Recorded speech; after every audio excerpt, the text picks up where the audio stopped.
Welcome to Soul Thrive, where we explore spirituality through healing trauma, shadow work, and applying the laws of the universe in order to master ourselves without the fear of the unknown. Hey guys, welcome to another episode on the Soul Thrive podcast. We have something fun, not so fun, I don't know, but maybe a little spooky. Since it's Halloween, we wanted to do something to kind of educate you guys on the Salem Witch Trials is what we're going to talk about today. So I'm kind of excited about that. We also got our little t-shirts. This is our Halloween costume, I guess. I'm not dressing up this year. Are you dressing up this year? Not as a witch, as myself. Oh, that's me. Because I am a witch. You're funny. I'm just joking. Yeah. So we really wanted to talk about this. I mean, I've heard a lot about the Salem Witch Trials, but I didn't really know a lot of the information. Oh, totally crazy stories. And a lot of haunting and ghost stories and a lot of stuff. But it really is interesting if you've ever been down to Salem, Massachusetts, right? Yeah. They do a lot of celebrations down there, and it really is celebrated in a different kind of way. You know who's there right now? Who? Kelly's there right now. What is she doing there? I don't know, but she actually went to Salem. She's like, "Girl, I'm going," and I started laughing. I was like, "Good. I hope you have a good time." Must be doing a history tour. Yeah, she is. Yeah, which would be really cool. Although as a psychic, I do not know if I want to actually go there. Because they're saying that there's ghosts of the people who were prosecuted. I would probably just even feel a lot of that energy in general. So I don't know if this is something that I would want to experience for myself. It would be, I think, a little too much. Maybe. But it is, to my knowledge, those trials were the largest prosecutions of alleged witches in North America, because we know a lot of that happened in Europe. And it's so funny, didn't I just finished reading that book, 350 Years of Witchcraft in the Balkans. Oh, right. Because that's even right. in where I come from. Yeah, I have to learn more about that too. I mean, you can give me a history on that as well. But yeah, Europe was very big for the accusation of witches and stuff because of the religion and a lot of women who naturally were very connected to nature.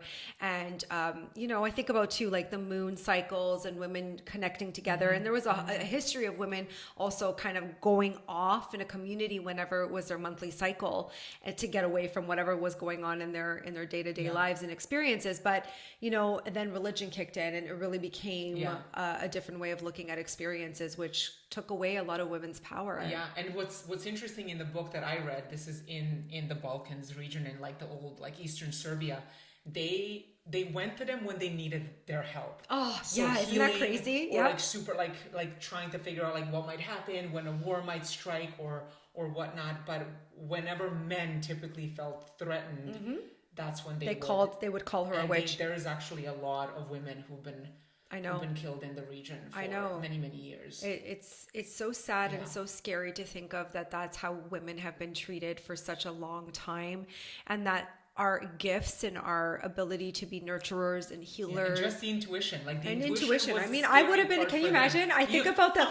Oh my God, I would have been, I don't even know, but there is even a lot of information. I don't know if you notice, they'll say if you've got certain birthmarks in certain parts of your body, that's an indicator that you're a witch or that you were connected to even being burned. So check your body. I don't know if it was on your hand. I can't remember specifically, but there is information out there that says in certain areas where you have a specific type of little birthmark or whatever, mm-hmm. It could be an indicator that you have had a connection to those trials and experiences. But yeah, I mean, I think about this now, and I think too, it also is still very scary to kind of tap into your spirituality and mm-hmm. even talk about witchcraft. Right, because I think people don't. Negative connotation. Even a psychic has a negative connotation, right? And I just think that we have to get more educated around those experiences, because I think that religion really creates that separation. It really is our fears that are mm-hmm. leading a lot of ways, and there are a lot of things that we're scared of that we don't want to face. And who said something interesting? Bashar. You know that guy that does a lot of channeling? Yeah. He does Bashar? Yeah. He said something interesting recently that I saw on TikTok, because I scroll through TikTok quite frequently. Do you do that? I don't have TikTok. Oh my God. I work in advertising and I don't have TikTok. Yeah, that's so funny. So Bashar was talking about this idea or concept of what demons actually are. And he's really, they are a manifestation of the shadow aspects of ourselves. And we are collectively creating those types of experiences. So really it is a shadow aspect of who we are. Humanity. And when we say you need to face your demons. Right, that's where that comes from. Exactly. I guess. Before we get into the Salem Witch Trials, I'm just curious on how would you define, like, with witchcraft having such a negative connotation even today, how would you define it? Like witchcraft in general? Yeah. I think they're, interestingly really enough, what it is when it's okay, used so in I a think positive about way. like a great example for the individuals. Maybe this is just my generation. Did you ever watch The Craft? I know of the show. I didn't listen. Okay. You know where I grew up. Like, we didn't get all the channels and all the shows. I do recommend that you watch this, okay? Because The Craft can show you where that power and like if it's misused can cause a disruption in yourself. And there is a lot that says like when you do put something out into the universe, good or bad, even if you're not doing witchcraft, your intention matters. Right. So a witch really is somebody who puts a lot of their energy and time with working with earth and the elements and really is a healer. At the end of the day, that's what they're doing. And so when they're casting spells, they're really manifesting. That's all it is. It's like I'm setting the intention. I'm working with the universe. I'm working with the moon cycles. I'm working with herbs to heal certain things and create these spells. So that to me is kind of the definition of that. Does that mean there is black magic? Sure, there is black magic. Right. But again, depending on how you're using that power. The one thing I will say is that nobody has power or the ability to put anything on you. Nobody really has that much power over you. Like even evil eye? Well, I would think that, yes, people could send you energy and it can make you feel out of sorts, but it's still linked a little bit to like what your relationship dynamic is with these people. And if you care about like what their opinions are and what they think of you, like your own personal intention about how you navigate your world is going to then mirror back those experiences for yourself too. So let me ask a question to like maybe demystify the whole like throwing the evil eye. Are you saying that like somebody could be jealous? Yes. And literally just like having a gossip session about you over coffee with their friends and saying, man, I don't like this chick. And like that's witchcraft. Send you bad vibes. That's a kind of like sending witchcraft. Is that enough to attempt to throw evil eye? Yeah, for sure. I mean, like that is an intention, and that's what really being a witch but this is what's interesting because we're navigating our experiences, and everybody does it. Mm-hmm. So we're always throwing intention towards experiences and people. But the only difference is a witch has the knowledge and the awareness of what they're doing. So they're not just going to throw something at someone because they understand the consequence of that. Right. Versus a person who doesn't get it and is throwing it. But, you know, there is karma that plays a significant role with that too. Mm-hmm. There's always a balance, and being a witch understands that when you do something or put something out, there is a balance that comes with that too. There is something that has to. If you throw negative energy or negative intention towards someone, it might come back. It always does. Times 3. Right. It always says times 3. Right. Okay. That's interesting. Because you have to learn a lesson. You have to understand the number one thing that I know, and I've talked to some witches in the past, they've always said there's no such thing as casting a love spell. How so? They'll say like, really what you're doing is when you're casting a love spell is that you're casting the love spell on you. To love yourself more, to set the intention of what you want to create for yourself and how you want to navigate your world and self-love. So you can't cast a spell for somebody to love you. In the book that I read, they used to do it. People would come to the local witch and ask her to do it, and then she would do a ritual and like take the picture of the guy. I was like, that's too much. Skip to the next. Right. But, yeah. Well, this also reminds me actually of when I was in Mexico City. They have a witchcraft market. Oh, okay. And it's they do a lot of black magic there. They do. So there's this one saint, I think it's called Santa Muerte, that a lot of the cartel members actually pray to because they want to send interesting, bad vibes. I think I'm getting this right because when we were in the market, we went with a guide because you do not want to go there by yourself. I mean, it's scary. Really overwhelming. Yeah. And it was kind of scary. But so that's like an example of like really scary people sending some really bad intentions out there to like other rival families. That was wild. Like I learned so much there. Anyways, I'm glad we had this conversation about all these other things, but to get into the Salem Witch Trials. Yeah. So it started in 1692. Okay. So that is like, yeah.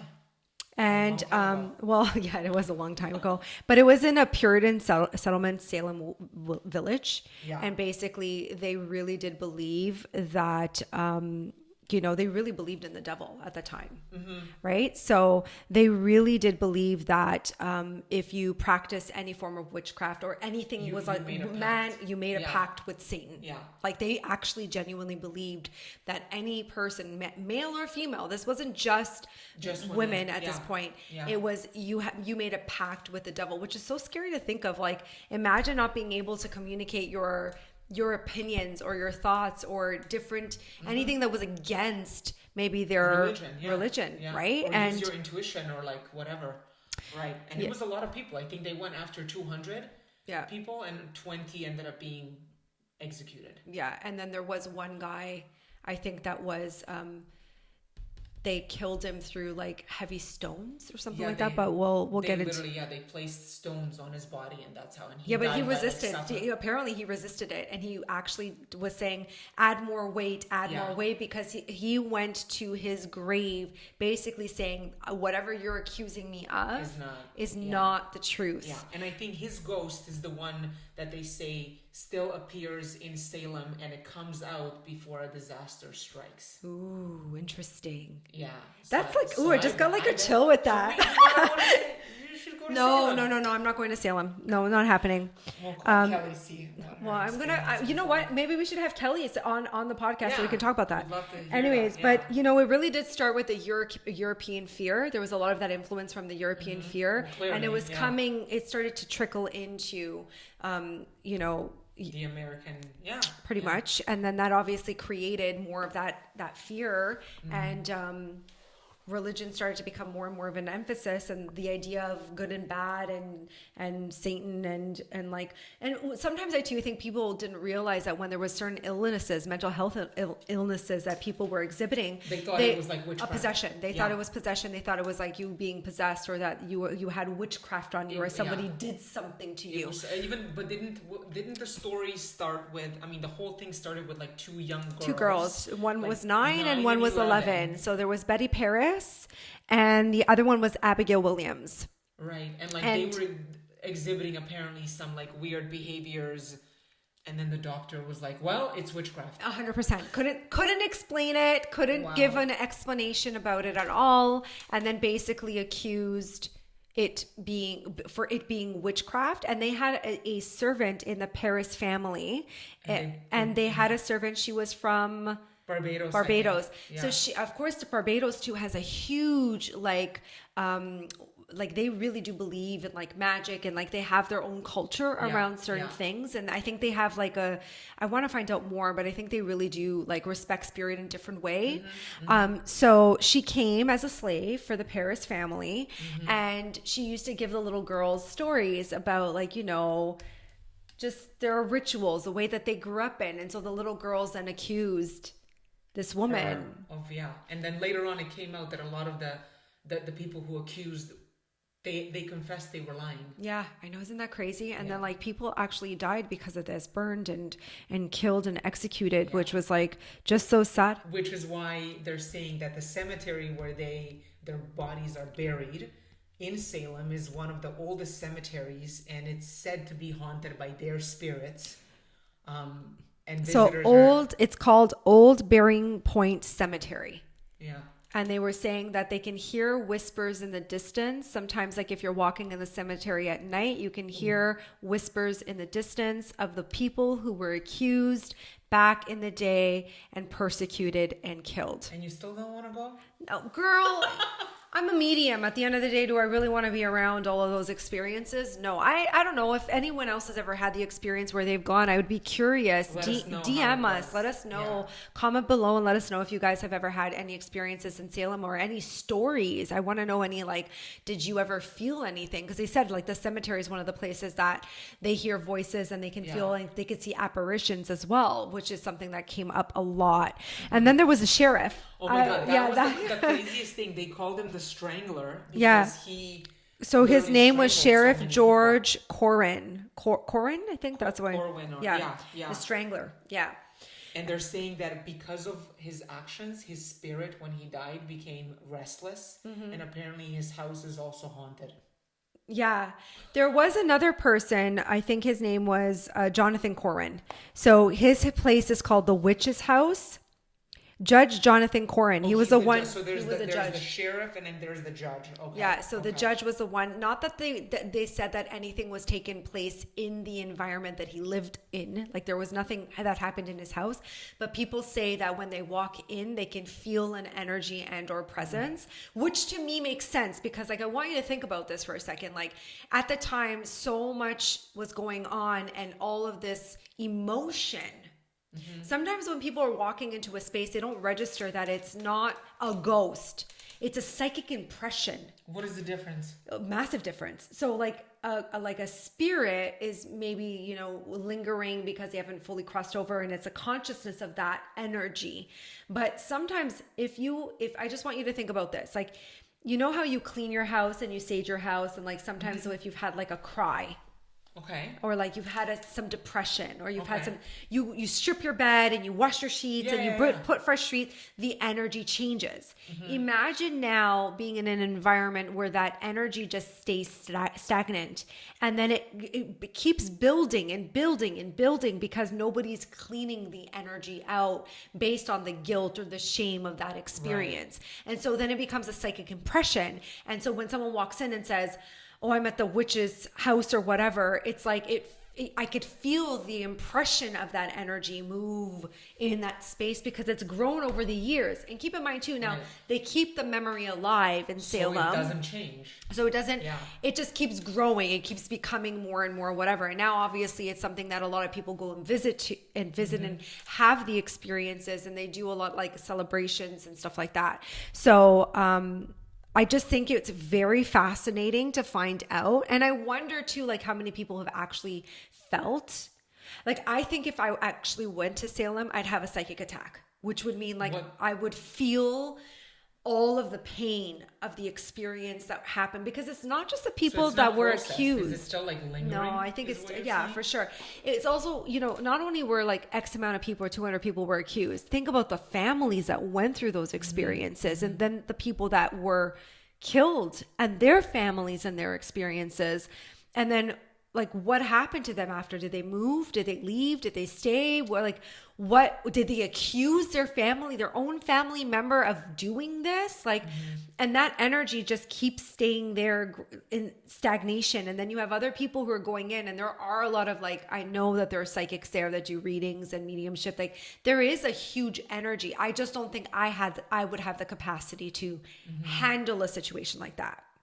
How do you feel about like your concept of witchcraft? Or like you said, you're reading this book now and like... Yeah. Well, I personally never had a negative connotation about it because so it's interesting. I had this conversation with my parents. Oh.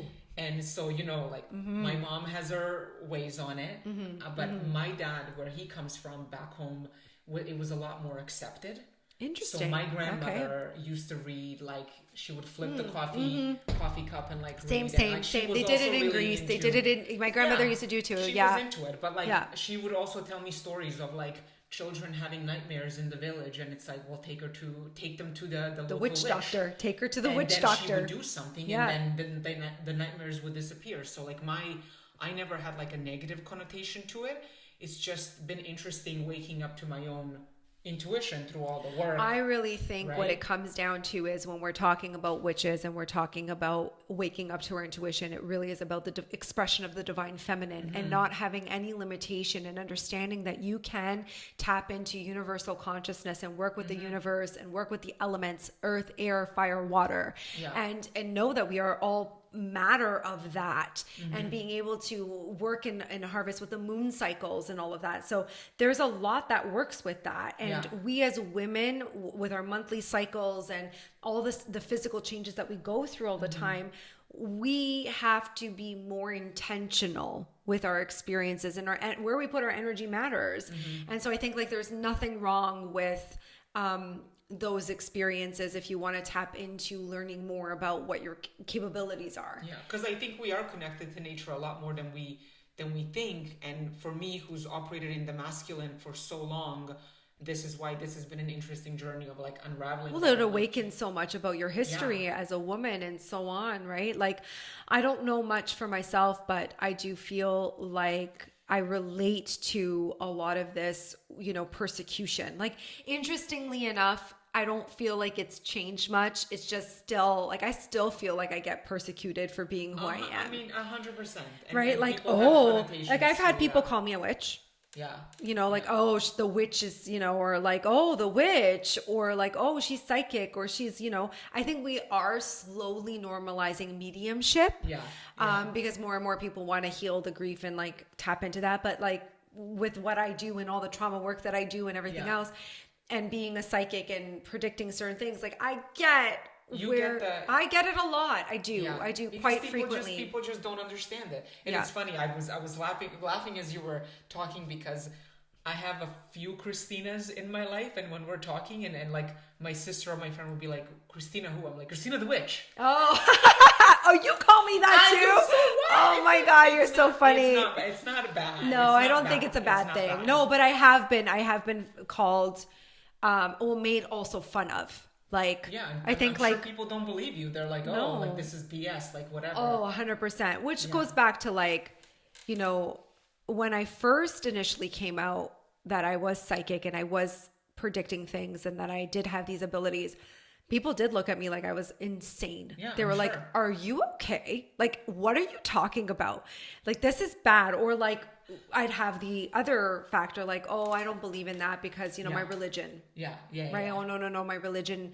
There's a lot that's happened with, and I respect that, but it wasn't reciprocated. That's the other thing. The respect wasn't reciprocated. It was then, oh God, stay away from her, you know, or like, oh yeah, she's such a this or whatever, or she's a cult leader. Oh my God, how many times I've been called that? Yeah. How many times have I been called that? But anyway, so that, you know, I'm just saying that even though these situations happened so long ago, we as women are still kind of being met with the inability for us to be and live in our authentic truth, whatever that expression is. And some women are doing it effortlessly. And I think it's beautiful to see and watch, because I think Instagram is something now that we can see a lot in TikTok. And there are a lot of women celebrating their ability to create, their ability to manifest things, to do witchcraft, or to just be part of the craft. Right? Like to be part of the craft. What does that look like? Or just to be like tapped in and connected to like the universe, and then understanding like, when things happen to me, why did I attract this experience? What does this mean? Right. Or feeling energy, because we talked about this too as I was learning or understanding, like picking up energies. Remember, we had this conversation about, oh, hold on a second. Now I have to discern: is this mine? Right. Or is this someone else's? Right. Which I'm still like navigating, because this is new to me. But it's almost like sometimes you walk into a room and you're like, oh, I'm getting vibes about this person, and they haven't even like opened their mouth, and I don't even know them, but I'm like feeling something, and it's like, is it me or is it you? So just interesting, but we all have the ability to tap into that. 100%. I was just actually thinking too, like I did do a full moon ceremony last year, October, and it was so amazing to have a collective of women, and we all dressed in white. And we had a red rose, and we put a fire on, and we set an intention of what we wanted to do. And everybody had their own unique intention. 100%. And you know what's so crazy is this is now the third time this has happened to me. Every single time I set an intention and do some kind of like ceremony, whether that's like a meditation or throw it in the fire, burn it, whatever. Yeah. Within 4 weeks. Yep. Within 4 weeks, something happens to bring that intention to life. And a lot of times it comes with a tower moment and destruction. Tower moments. You should do a whole segment on tower moments. But it's like, I'm like, but you asked for it. So 100%. That means that for something to come, that's what people have to remember. Away. That's what people have to remember, because I'm very big on prayer. Yeah. Which for me is very, very big when I set my intentions or when I'm doing my craft. I'm very big on prayer. So if I said, God, you know what, you need to help remove this obstacle in my path, and I'm willing to work through what I need to do in order to line up with a better outcome, or I need to help this person guide me towards the education or the information that I need or whatever, within, I say, even days for me. It's like boom, boom, boom, boom. The next thing. I'm like, oh my God, that's exactly what I asked for. It's exactly what I needed. And sometimes I forget. Sometimes I really do. Yeah. I forget. I go, oh, I said, this hold is, on, but but this it is what I will asked come. for. It will also come Yeah. in a tower moment. Like Yeah. this needs to be completely, this illusion, this idea, this person, this experience has to disembody itself or dissipate or go away or whatever the case is. I don't know what the right word I'm going to say, but the reality is this needs to be cleared out of your way and out of your path. And when this does, then you will line up with whatever your prayer was and what your intention is. So I still do it, whether in meditation or whether sometimes I light a candle.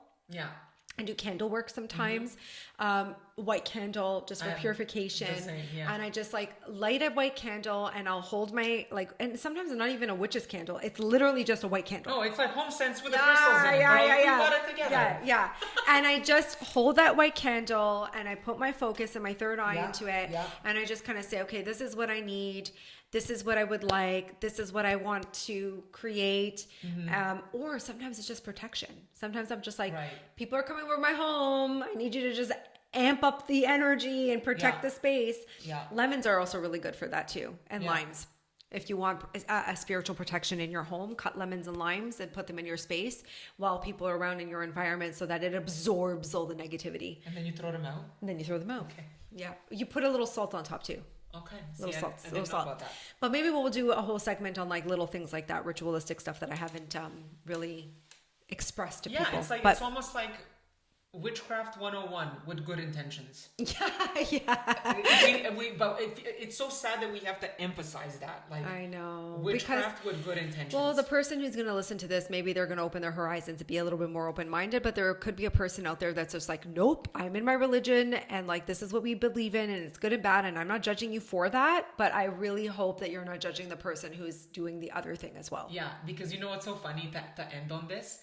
Every single person who's always like, what are you doing over there? Like, that's so crazy. They will come and be like, but can you do a tarot spread for me? Oh, yes. So true. Can you read? Well, I'm going to call out my sister right now. And if she hears this, I don't even care, but she knows because we've had these conversations. We should have your sister on here. I'm so scientific. Right, But then it goes, can you do a card pull for me? Right. There's always something like that. And it's on point. And I'm like, what the hell did I just channel? I'm like, so proud. I'm like, where did this come from? Like, why are you asking that if you don't believe? Yeah, it's the truth. There's that. Or sometimes people will, interestingly enough, they'll come up to me like maybe they don't believe me. They're like, oh, I was going through this transition right now. And like, like, what's your opinion on that? I'm like, you don't want my opinion. Why are you asking? You don't want my opinion. You want, because I'm a psychic, you want the actual, like, what will happen out of this experience, right? You don't want the lessons. You don't want to learn. You just want to know. No. Exactly. Do you have any spooky stories before we end? Have you ever had like an experience with like a ghost or anything like that? Well, we talked about the one that I had when on one of the previous episodes with my grandmother. Yeah. When the table started to shake and I had her picture and the dime that I found like after she passed and it just like. I have shaking. A spooky story. What's your spooky? Oh God. Okay. So when I was about, I think I 12 years old, right? This is way before, like I always kind of knew I was intuitive and really into like creepy stuff. But like I had a friend and she also was somebody who very much was connected to spirit. Another Greek girl. We don't talk anymore, but all the best to you. So we grew up like as good friends as kids, right?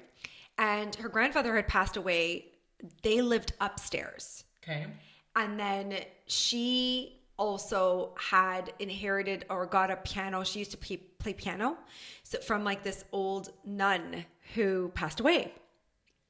Anyways, tell me the piano was playing itself. Well, there was. I'm going to give you a couple of good stories. So there was one night, or like whenever I'd go around this piano, I would feel the presence of like this little girl, and I didn't know that she had inherited this piano from this nun, but the nun had it since she was a little girl. Okay. And so like she would be around, like I would see she was around the energy.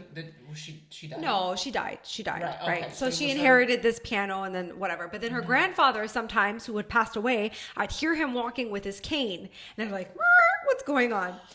The scariest story that I ever had happened to me. We had gone to Greece and a priest had given my mom and my sister and I these mugs. mugs, coffee mugs, but they were singing mugs. And inside, they used to have they came with a little bear, a little toy and a little cellophane wrap thing. And he gifted us these things. And my mom with a horrible decor, just the worst decor in the world. But I'm sure if you had a 90s mom, you could relate. She had this wood little shelf thing in the hallway, and she put the mugs there as a display to be these mugs were given by the priest or whatever. Priest gave us the mug, yeah. So I'd come home. I don't remember how old I was, maybe 15. I'm in the living room because we lived upstairs. My grandparents lived downstairs, and I was in a bedroom which was converted into a living room. Yes, I grew up in a one flat apartment with my grandparents, right? And so I heard the music go off of one of the mugs, and I'm what was that? I don't really know what I feel about this right now. But then I thought, okay, this is a little strange. Maybe I'm just hearing things. So I just stopped, just ignored it. And then it went off again. So I thought it was my mom or my sister playing a joke, picking up the mug. When someone's picking up a mug, and then if you pick it up, it sings. When you lay it down, it shouldn't sing. And it wasn't doing that before. Yeah, I'm just going to say that mug, when I went in the hallway, it would stop playing. But when I would go into the room, it'd start playing. And nobody was there to and nobody was home. And I was 15 at the time. I ran so fast out of my house at the time, because at the time I was scared. Even though I could see spirit, I was like, who's effing around with this energy? No, thank you, right? So just to make you guys laugh, at the time when you're younger, I was scared about stuff like this, even though it was normalized to a degree. Well, because how do you make sense of it? But how about 2 weeks ago? What? How about 2 weeks ago? This is what I mean. Oh, spirit activity. 2 weeks ago... my TV was turning on and off. Sorry, guys. Oh, yeah. When you message me, I get the weirdest message. I was visited by spirit today, and I'm literally doing work. Wait, it gets better. I'm driving in the car with my sister. She goes, hey, the weirdest thing happened a couple of nights ago at my house. The TV was turning on and off. Happened at her house too. So who's trying to visit you both? I was like, I didn't really tap into it that day. I'm like, it's probably just a whatever. But my niece, I think she also is somebody who can see spirit. They're kind of in denial. I think she's very intuitive. But she kept saying, oh, the monsters. She was kind of scared or whatever.